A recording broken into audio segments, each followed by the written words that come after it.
I'm looking at you. I'm looking at you. But however, due to circumstances, my eyes are targeted to the floor. I can see my hands without ever needing to look down, and I'm still looking straight at you. I'm moving my fingers. Look at this. I can see. It's weird. It's kind of weird. I'm looking at you rather than the ground at my fingers. Do you see? Welcome, the Gamer Man's Lounge. Awaken to play. The devil of entertainment is not very happy. I got in contact with him. Let's get right into it. However, we all know that our video game entertainment has been, of course, part of the entertainment industry. And we know about this gaming industry that's part of the entertainment industry. And, of course, the entertainment industry is going downhill. And it has been taking damages and taking numerous hits. And that's where our anime gets affected. Your mangas could be affected. And, of course, our gaming has been pretty much heavily affected.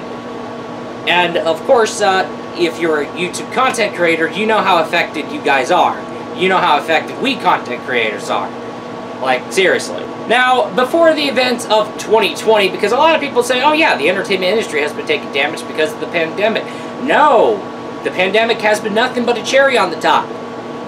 There was things that were going on before the pandemic started in 2020 that was doing damages. That pandemic was nothing but a mere cherry on top.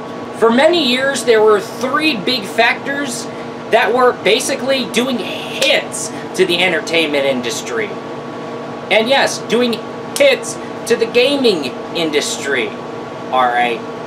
Three big things for years before the pandemic became a thing.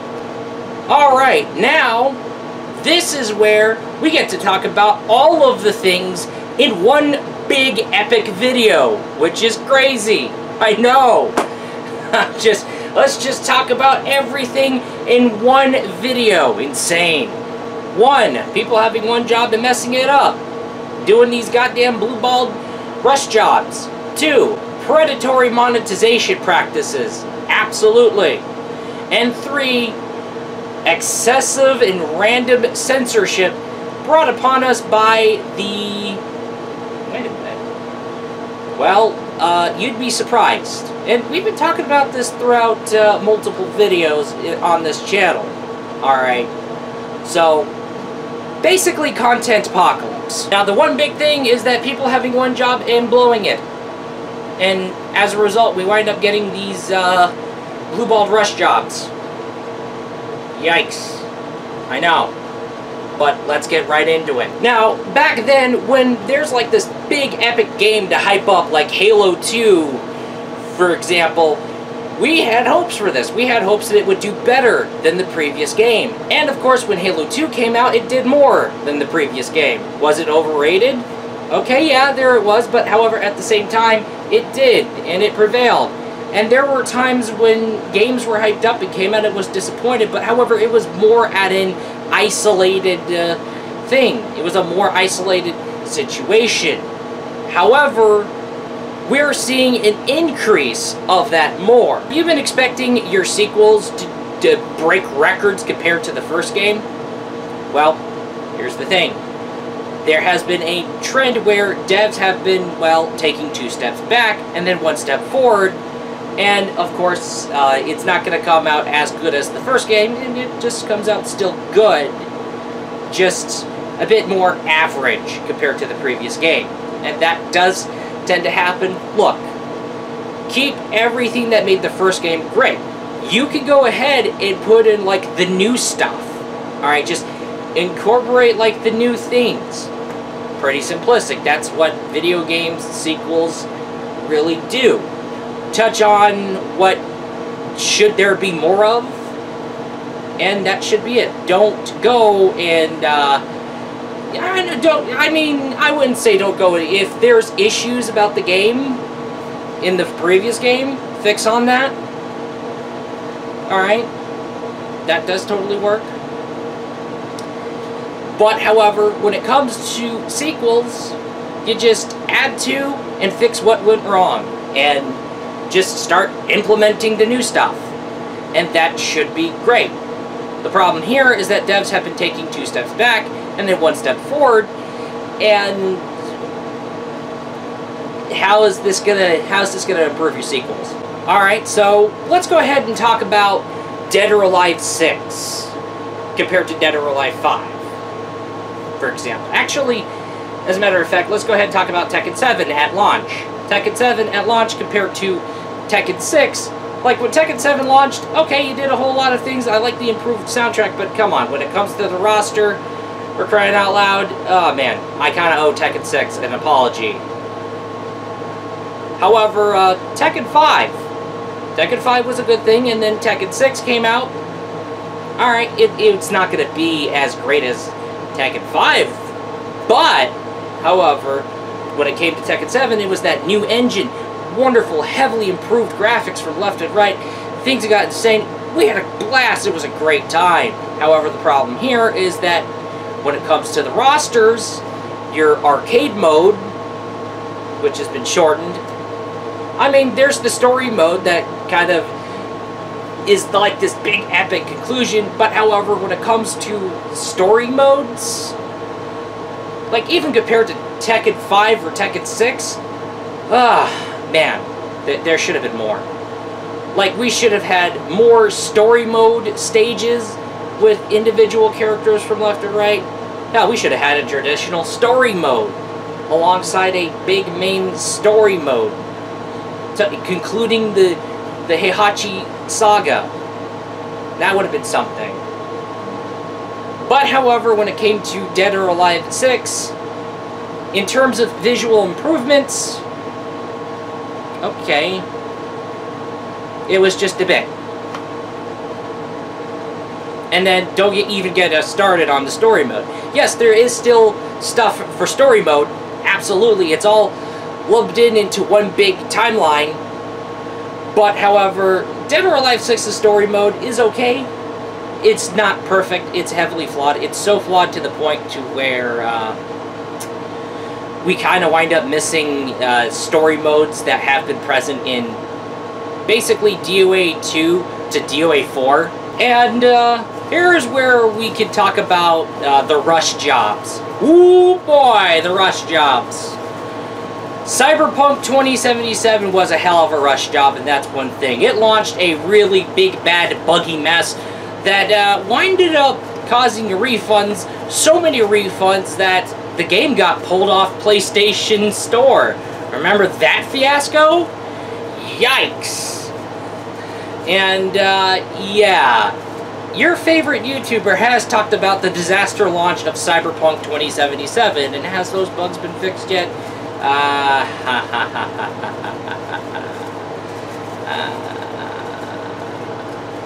And don't even get started on Fallout 76. It was a meme. There was a whole lot of idea. Oh boy. Yep. They need that new engine. They gotta get that new engine out there. So yeah, games have been launching ridiculous, buggy messes and requiring day one patches from left and right, and the game should have been delayed in order for devs to be allowed more time from left and right. Definitely Watch Dogs, especially that PC port. Learn about what everybody loved in the first game. Learn about the issues. Keep that going persistent. Fix the issues of the first game.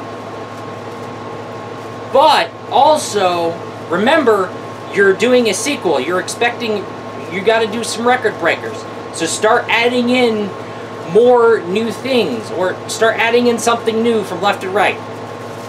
And yes, improved designs. Greatly improved designs. Beautifully improved designs. Alright. Extend the storyline. Just expand on the world's universe from left and right. New things and all that kind of stuff, and that should be simplistic to do. But, however, also at the same time, take your time. You're gonna need all the time you can get. For crying out loud. Don't rush them. Okay? You don't want to rush them. Alright? Am I right, publishers? Am I right, investors? Because you have been, let's just say, yeah, investors. Yeah. Publishers. Alright? You're rushing games out for the holiday season, and I hate to break it to you, the holiday season is not... The holiday season ain't that completely relevant. I mean, people have been finding ways to get a hold of games, even without the need of waiting till the holidays. I mean, when you're a kid, and, oh yeah, you get your stuff on Christmas, okay, then that's an entirely different story. But you have to understand that most of the time, okay, people wind up asking for Christmas money as people get older, and when it comes to, oh yeah, releasing games for the holiday season, and yeah, the holiday season don't matter, alright? Just drop that holiday season window out of the blue. Let the devs, publishers, investors, let the devs take their sweet time. Because, yes, more time needed. Had the devs had more time, we would have No Man's Sky launched the way how No Man's Sky got updated and improved for the better. Alright, No Man's Sky didn't have a great launch, but however, the devs busted ass to make sure No Man's Sky becomes better than it was at launch, and it was great. There was No Man's Sky Next. No Man's Sky Next should have been what was the game at launch. Definitely. And it would have done better. We're seeing No Man's Sky improving from left and right, and that's a great thing. Take your time, know the target audience, and don't rush. And, of course, look for some record breakers. Now let's get started on the monetization practices. Alright! When it comes to a game that is free to play, you just download it and play it absolutely free. But, however, here's the thing. What do you see? You see microtransactions, alright? And, of course, these devs have these microtransactions out there, so that way players can support the devs if they like what they're seeing, so that way budgets have been pretty much improved in order for the devs to keep servers up, and not only that, implement more additional content such as events and whatnot. So, of course, when it comes to your gacha waifu games, you do have the Summer Edition swimsuit versions of your waifus. It was made possible thanks to the wonderful world of supporting the devs from left and right, and improving budgets on devs. So, why are we finding those paywalling up your butt microtransactions in a game where you pay $60 and there's like a $30 season pass? Hell, we're having to pay $70 now. My goodness. Thanks to the new generation. And then we still pay those season passes. So why are we involving those loot boxes and microtransactions? Something that you would see in a free-to-play game. Alright. Why are we seeing something like that? Oh yeah, there has been an example that was notorious for that, and that would be Star Wars Battlefront 2. And that was a hell of a fiasco. Like, ho-ho! You want to go ahead and play the game, and don't worry about the game's microtransactions. They're not going to be as optional as you thought. Good luck with that. And, man, DICE and EA got a whole lot of shit for it. A whole lot of shit. And we can all agree that was someone getting greedy when it came to, ooh, boy. And also, Dead or Alive's $100 season passes. But since the DLC involves cosmetics, okay, but when you're selling it for like $100, that's a problem. Okay, there's a problem when you're trying to sell $100 season passes. jackasses, okay? Just calm down. And don't even get me started on the very many other terrible things, such as the scalpers. The scalpers are also a big deal, where scalpers would go buy up stock of the latest, biggest item and would go ahead and go on a field day and sell it for double the price or triple the price. These scalpers have been a pain in the butt and have been the bane of gamers. Like, come on, let's talk about the PlayStation, Xbox scalpers, and GPU scalpers. Oh yeah, the GPU scalpers. The GPU scalpers were having a field day when every time cryptocurrency goes booming. Like, everybody went wild when it came to the cryptocurrency craze from left and right. And then when the cryptocurrency craze was going so well, GPUs were like selling out, and people were going crazy over GPUs because, oh man, I could use those GPUs to mine Bitcoin from left and right. And yep, you see all those GPUs getting sold out from left and right. And this new thing just blindsided everybody. And scalpers knew this, they got a hold of it, and that's where we get our GPU scalpers. So, before the pandemic, they were there. GPU scalpers were there. And before the pandemic came in and then the scalpers decided, oh, we're going to go on a field day with the toilet paper. The TP for everyone's bunghole. Before that happened, we had Nintendo Switch scalpers too. Kinda sucks. So basically, there were corporations and entities that were looking to basically milk people's wallets. And kinda giving capitalism a bad name, if capitalism hasn't been already given a bad name. I will go ahead and say this, like, when people pay $60 or hell, $70 for a AAA gaming experience, maybe they don't like to get paywalled up the ass, okay? Alright, I have to say this, like, when it comes to Mortal Kombat X, which I saw this, trust me, when I got Mortal Kombat XL at a very, very cheap price, and then I got a hold of it, and then I checked out the crypt, I was like, what on earth is up? What is this? What is this? And now on to this third reason. The excessive censorship brought to you by mobs rather than the government, which is kind of weird.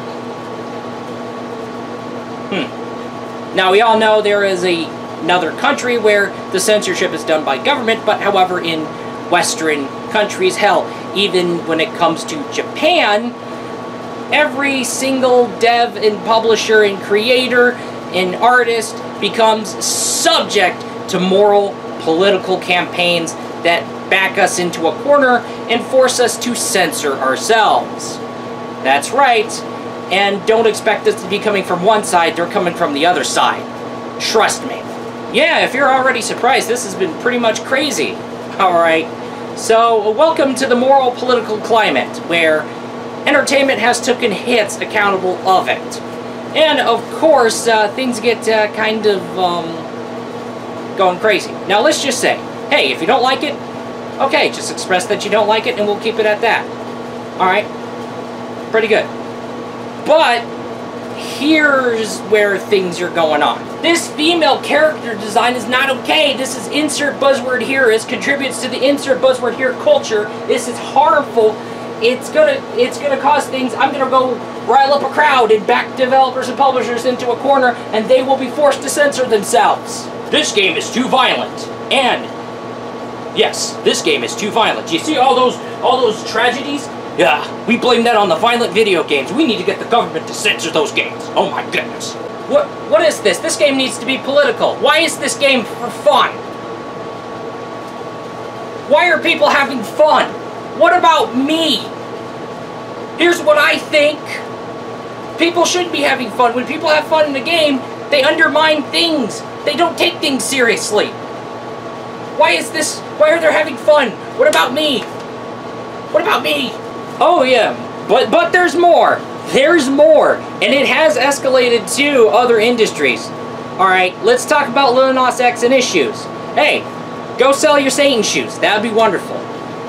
But no, we can't have something like that because Oh no, that's insensitive to multiple religions. That's not good. Well, we're gonna go cause a scene and then get Nike because, oh yeah, that custom shoe brand uses their Nike products. Yeah, we'll get Nike to shut down the sale of those damn shoes.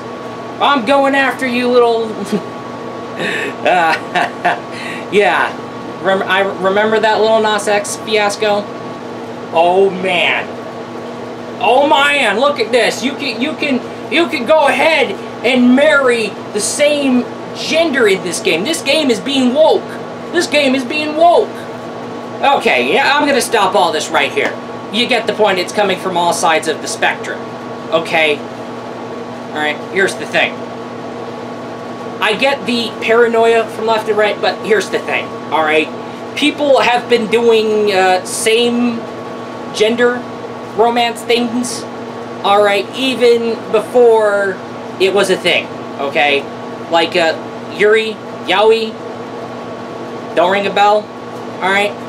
It's already been done. Alright? Oh,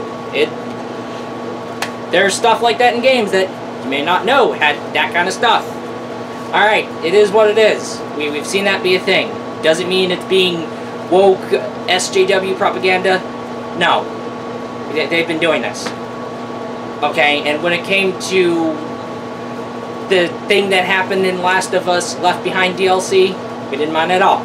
And that was not the problem when it came to Last of Us 2. Okay? We didn't mind that. There was other factors in Last of Us 2. Alright? And if you can't handle Lil Nas X selling his Satan shoes, then oh boy, Shin Megami Tensei ain't for you. But hey, it's a mature-rated franchise anyway. Oh right, speaking of age ratings. Oh hey, this game is too violent. The female character designs are way too sexy. And way too inappropriate. Oh man, this is not good. Oh hey. Oh, okay. Well, let me introduce you to something. Let me introduce you to something. Let me get out something real quick. Okay? Because I think... Alright, we have this thing called age ratings. We have E, T, and M. E is for everyone, including kids.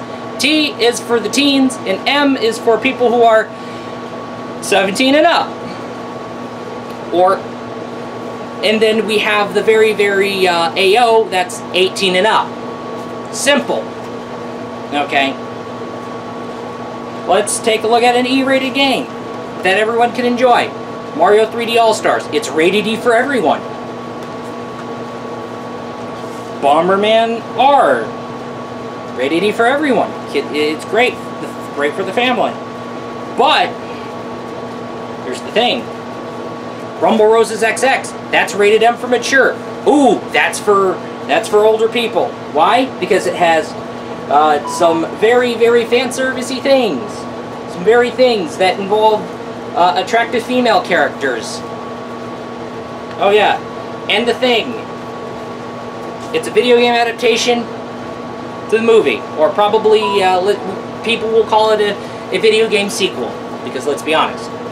It was rated M for mature.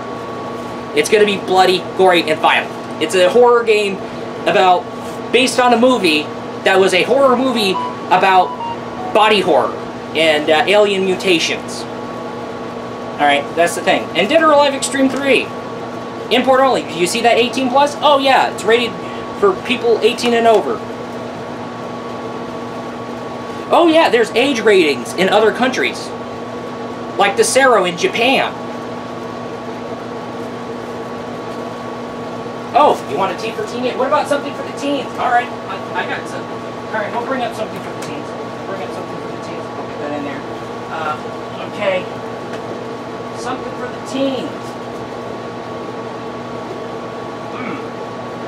Armored Core. Armored Core 2. That sounds pretty good. It has mechs and robots destroying each other. There's no blood and gore, but there is some pretty much intense violence. Okay. Oh! See? Armored Core 2. Rated T for teen. Simple as that. Pretty easy. And then, the Shin Megami Tensei games. Okay. Let's get started on that. Okay, Nocturne, rated M for mature, because yes, it's a deep dark RPG. Oh, Shin Megami Tensei Digital Devil, oh, rated M. Oh yeah, it's very mature, it's a mature rated JRPG series that involves very, very dark things, and it just doesn't stop at the waifu fan service stuff. Oh boy, that shit get dark. But however, people have it in their head that the target audience doesn't matter. The age rating doesn't matter. It's harmful. We gotta figure out a way to get it censored from left to right. And there you get content apocalypse. And there you have content apocalypse. Yep, what's content apocalypse? It's, oh, you're right. The things you can do in an M-rated game, oh yeah, don't you dare be an M-rated game. No, that's not okay. That's not okay at all. Hell, it doesn't stop at your video games, it has escalated to your movies. It has probably escalated to your YouTube channels. Oh yeah, remember Adpocalypse? Nope, that's all a big part of Content Apocalypse. That's right, because of Content Apocalypse, the Joker movie was difficult for the Joker movie to happen. And because of Content Apocalypse, your favorite YouTube creator may not be as edgy as he used to be, because if he dares become edgy, people will start their shit, and of course, will create community guidelines shenanigans. And that does happen. And of course, because Content Apocalypse, that's why our games get randomly and excessively censored. Yeah, it's not done by the government, it's done by groups of people. Unless you're from that one country. Your next Mortal Kombat could be hit by Content Apocalypse, as well as the next Doom game that can be hit by Content Apocalypse. But however, the niche games community, or the niche games scene, has been impacted heavily by Content Apocalypse, in which, as a result, one of you knows that I have an import game amongst, well, I have multiple import games, but however, I brought up an import game. That would be Dead or Alive Extreme 3 Scarlet, the updated version of Dead or Alive Extreme 3. But guess what? That's not the definitive version. The definitive version of Dead or Alive Extreme 3 is Extreme Venus Vacation on the PC. But guess what?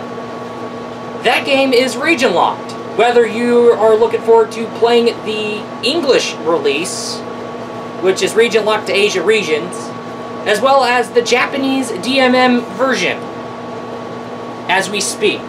But of course, let's talk about Sony's international content policy, because it was very super strict and it was worldwide, and Japanese developers were affected by this. And of course, when it came to games that dare be mature rated, nope, there would be an issue. There would be a crackdown on suggestive and sexual themes in video games in order for games to release on PlayStation. And we can't be having those attractive female character designs. We can't be having those fan servicey shenanigans on PlayStation. No, we can't. But then, yet again, you can have a totally ripped couple do some lovely things with each other on a boat. In Last of Us Part 2. Yeah, let's talk about that double standard. Did you know that some video game companies have ethics departments? What? And the 18+ gaming scene is pretty much hit, or could be hit the hardest as we speak, because people have gone so far as to make NSFW a public health crisis. Okay, that's a little goofy. We have mental health related tragedies and mental health related situations that happen, okay? We have dealt with that, okay? But no, NSFW is the public health crisis. So, and eBay deciding to cash in on this, oh yeah, NSFW is a public health crisis, rather than address the issue with the scalpers, in which eBay has been known for being the house of scalpers, mind you. Oh no, we're going to get rid of the adults only section, and that means your import copies of Honey Select 2 are going to be much more difficult to obtain. Well, on the bright side, we have JList, PlayAsia, other sites, other storefronts that are willing to do things. And boy oh boy, things get worse, and this is where anime starts to get affected. Now, things don't stop at where people would go ahead and ditch accurate translations for shoehorning in stuff from left and right. It doesn't stop there. Remember interspecies reviewers or Ishizoku reviewers? Good thing that series is getting a Blu-ray release for the English speakers. Alright, so, yes. Thank you, Right Stuff and Critical Mass Media for taking all the interspecies reviewers episodes, translating them to English, and of course, securing the rights to release them on Blu-ray. Great. Interspecies Reviewers was basically a mature-rated show that dared be mature-rated. And rather than do the whole thing what Crunchyroll likes to do and throw the disclaimer saying, oh, hey, it's going to be very mature-rated. Oh, wait, it's going to be mature-rated. Rather than that, what Funimation decided to do was basically, after 3 episodes, pull the show from the simulcast lineup as everybody was watching it. Everybody was hyping up for interspecies reviewers. Everybody loved the show. And if people wanted to continue to watch the show, they had to go to sites. Yes, we're sailing the 7 seas to catch out the rest of the show. Because Funimation, instead of giving the license to someone else to handle, they just sit on the license, and that's just it. Yeah, and you could basically tell when clips of the show on Pornhub were getting basically copy-striked by Funimation. And the show was mature-rated for a reason. Because it involved a group of guys going into brothel after brothel after brothel, doing some things with lewd workers that are also monster girls, hence the interspecies reviewers shenanigans. Alright. And, however, it didn't stop at the simulcast shutdown. The show was then pulled from multiple TV stations in Japan. And now going back to the video game scene, alright, we have Denpasoft, which, if you have remembered in a previous video, I ended up with an email from Denpasoft saying, oh, hey, we're having to rebuild our site from the ground up because our provider, the guy who kept our site up, just dropped us with no fucking word. And it was like, oh my goodness. And we have seen a strange, interesting trend. Remember when Steam implemented, hey, you want your adult games in your store pages? Just go to your settings and hit that little checkbox. Alright, it's all part of the preferences. Just hit that button and you're good. Despite the addition of this, hey, adult games edition checklist and have it turned on via preferences, oh, hey, this game's marked for adults only. Make sure you go to your settings and check it if you want to check that game out. But apparently, despite having that in there, we're seeing games being pulled. Even your waifu Foxgirl Konko, that got an early access build for Kickstarter backers, all of a sudden got rejected from Steam. And the same thing can be totally said for Eventicle 2, the sequel, and the first game already came out on Steam. Things have been pretty much vague as heck. It's confusing. Oh, and Xbox was they're trying to copy Sony and trying to do an international content policy. Good to know about that. But, however, one instance that we know about that was when it came to Galgun Returns.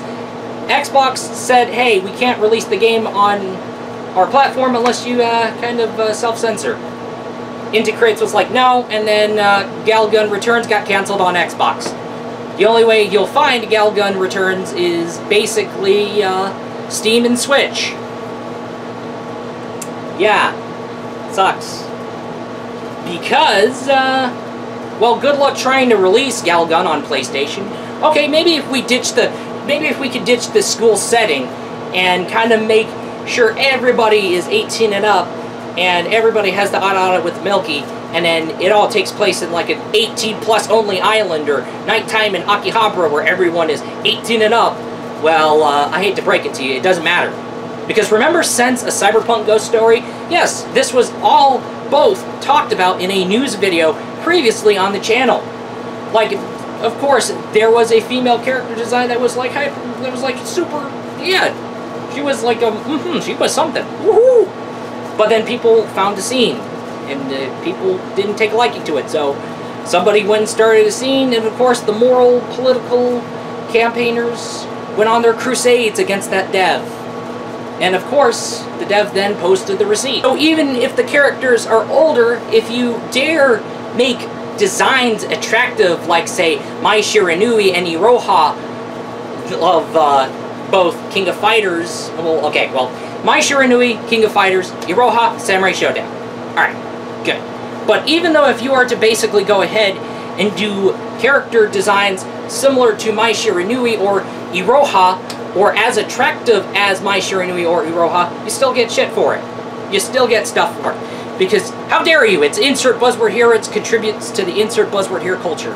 And oh yes, and don't get me started on the jokes, comedy. Comedy! Oh man, it's actually hard to tell a joke now. Of course. Oh, not only that, even if it's the family-friendly orange glided, I didn't say banana. Alright. Yeah. Oh, and if things get completely, well, things have already been this worse. Don't expect to do whatever you want without offending anyone. Because, and here's another thing, if you offend anyone, oh boy, you're in for it. And if it does get worse, the worst case scenario is basically you're going to have to basically go through day 1 to day 2 to day, go to day by day, doing things in your daily, everyday life without offending anyone. Even in the comfort of your own home. And even if you don't post about it on social media, there will still be a way for you to be exposed by it that happened to be, that someone got upset about. But however, I think we strayed too much. Let's focus on content apocalypse. And of course, content apocalypse have been playing a huge role on why your games have been also blue-balled. Because, oh wait, we can't go too far. Oh wait, we can't, we're gonna go safe with this character design. Okay, we gotta go, we gotta tone down on the comedy. Alright, and of course, you notice when those moral political people have, it just does not stop at altering content. They have been basically kind of pressuring devs to make sure that they have a political echo chamber reflective of their IRL politics. Because anything when it comes to games being for fun, games being for escapism, games being for coming home from a long day and winding down, no, we can't do that. Games for fun is offensive now. Guess what? Games are entertainment. Entertainment is for entertainment. Entertainment is for people to have fun. Entertainment is for people to wind down from a long day and take their mind off things. Okay, well, don't mind me with the change of scenery. Basically, I wanted to go ahead and charge my laptop and make sure my laptop is ready for Windows 11, which I got bad news for myself. Ha-ha! Perfect. But, however, I got bad news for you, too. You're getting an L! And don't mind this fan, because, you know, summer heat happens. I don't want to get cooked up under that summer heat, alright? But no, you get an L. Look under your chair, everyone. Everybody gets an L. Me included. Oh man, this is crazy. So, with that totally said, everybody loses. Because, yes, we got the situation, and then we got we're required to stay indoors, of course. But, however, on top of that, those three things that were doing damage to the entertainment industry were still persistent even during these times when we were stuck in our homes. So, and of course, we know about the whole situation where the cryptocurrency ain't doing so good and the NFTs ain't doing so good too, and the GPU prices are decreasing as well as the PlayStation prices and Xbox prices, and hey, there's no shortage. Well, not really, but there's less and less shortages. That could be a thing. Hey, there's a light at the end of the tunnel, am I right? Nope. Those three things have now been way worse than ever. Now that we got that situation out of the way and we got our needles in our arms done and dealt with, injecting our wonderful things. People have barely considered delaying things, and yeah, don't even get us started on Cyberpunk 2077. Woo boy! And then also the censorship campaigns brought to you by the moral political climate and content apocalypse has pretty much escalated, if not already. And of course, the monetization practices are going to be still rampant. But however, is the entertainment industry at risk again? Well, there is a crash on the comics industry, and if we're talking about the comics industry, ooh boy, they were not doing so good before, you know, what happened in 2020. But however, with the comics industry not doing so good, where do we get our comics? Crowdfunders like Kickstarter and Indiegogo, which is where I have been finding a lot of comics, and where I have, of course, went ahead and got comics if I wanted to get into the idea of comics. Yes, Kickstarter, Indiegogo, and all that kind of stuff. And people have been going to manga, and manga has been basically doing way better compared to our comics industry. Kind of a mystery, I wonder why. But, however, with this totally said, when it comes to the comics, indie comics have been pretty much thriving through crowdfunders such as Kickstarter and Indiegogo, and that's where people have been getting comics from now on. And of course, we have noticed a lot of visual novels such as Your Waifu Foxgirl Kanko. Yes, that's right, Megami Soft and DL Site came out with a Kickstarter campaign to translate the game to English. And however, Topher Team created Lip Loot Idol Project, and it was made possible through Kickstarter campaigns. So, does that necessarily mean that gaming could go to crowdfunders? And people could go to crowdfunders? Yeah, but crowdfunder campaigns for games could happen at an accelerated pace. But however, crowdfunders may not be the only thing that totally needs to happen. And by the way, those crowdfunders need to be going and booming, because here's what I mean. If the entertainment industry were to basically survive, then we would need another industry, a second industry. And the fact that we didn't do that in the event that our current industry is going under, yikes. It's a total yikes, and that's where everybody gets the L's, from left and right. That's right. We're having to dig all that shiggy-diggy from left and right to find the good stuff.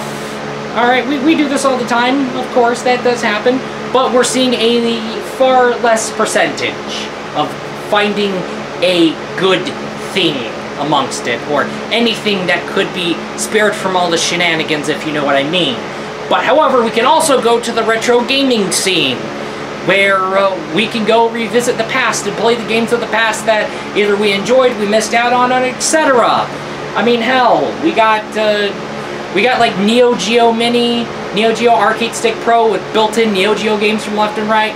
I got a Genesis Mini right in front of me with pre-built-in freaking... Yes, they're all officially licensed.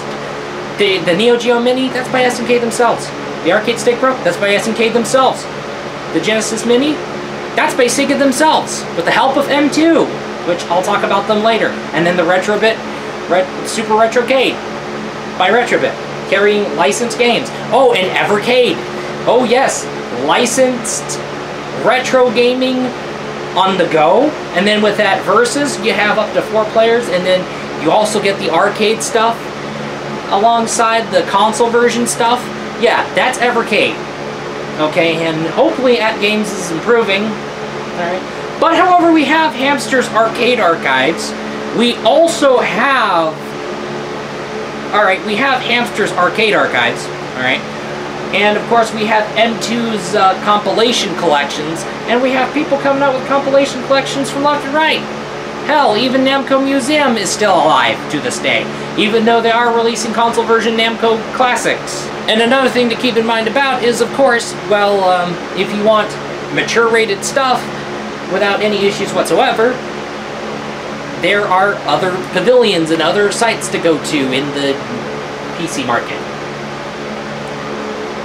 Yeah, good luck trying to get something like that in consoles. Oh yes, but you do get more of an uncensored experience, especially when it comes to your mature-rated games through Nintendo Switch. Yeah, Nintendo Switch, that's where you find your console versions of Galgun Returns. And Galgun Returns is the remaster of the very first Galgun game. What? However, what needs to happen is we need an alternative entertainment industry. That means we need alternative consoles, and we can't have flops like the Ouya, okay, if you can hear me, Atari and television, another thing that's going to wind up having to happen is that there would be a big, huge boom, a big, huge thing where people be like, screw it, I'll make whatever the hell I want. I'm not compromising. And they're given that ability, and they're given that motivation, that morale to do that and do such. However, that event probably is going to be bound to happen, and it's totally inevitable. But, however, as pretty much we do see, as we're beginning to see more of the light at that tunnel, it's not going to hide the fact that our entertainment industry is going to have a very, very bleak future ahead of us. So, with that totally said, I think we might as well just be preparing for the worst. And sometimes you gotta expect the unexpected. Alright, there's that, but you gotta expect the worst as well. It happens. The worst is expected to happen. I mean, what else could go wrong? Anyway, that is all, and I will be looking forward to you in the next video. Peace out. This is nothing but a video product made by a fellow gamer man. Ayo!